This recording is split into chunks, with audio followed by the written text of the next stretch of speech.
और इस्लामाबाद और रावलपिंडी में तवानाई बचत की आड़ में लोड शेडिंग का सिलसिला शुरू कर दिया गया है। 3 रोज़ लॉकडाउन के बावजूद गैर एलानिया लोड शेडिंग ने ताजरों के कारोबार को शदीद नुकसान पहुंचाया है। मज़ीद जानते हैं डॉन न्यूज़ के नुमाइंदे ताहिर नसीर से। जी ताहिर।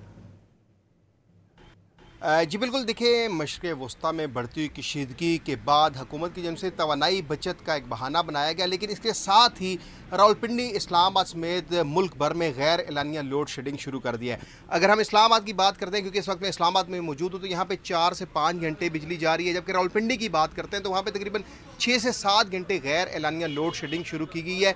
इस वक्त मैं सतारा मार्केट एक ताजर के साथ मौजूद हूँ, लोड शेडिंग के हवाले से उनसे जानते हैं। जी बताइएगा, हुकूमत की जानब से ये दावा किया गया था कि सिर्फ 2.5 घंटे बिजली जाएगी, तो इस्लामाबाद में क्या सिनेरियो है, कितने घंटे बिजली जा रही है और कारोबार के ऊपर कितना फ़र्क पड़ा है? अभी ये है कि आजकल 2 दिन से बिजली जो है 5 से 6 जा रही है, फिर ये 8 से 9 चली जाती है। लेकिन बस मैं कहना ये चाहूँगा कि अभी तो बल्कि गर्मी का स्टार्ट भी नहीं हुआ, तो जब गर्मी आएगी तो उसमें क्या हाल होगा।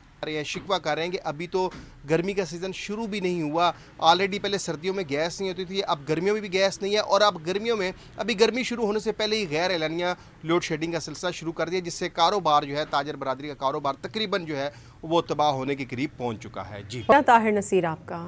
और अब खबरें खेल के मैदान से।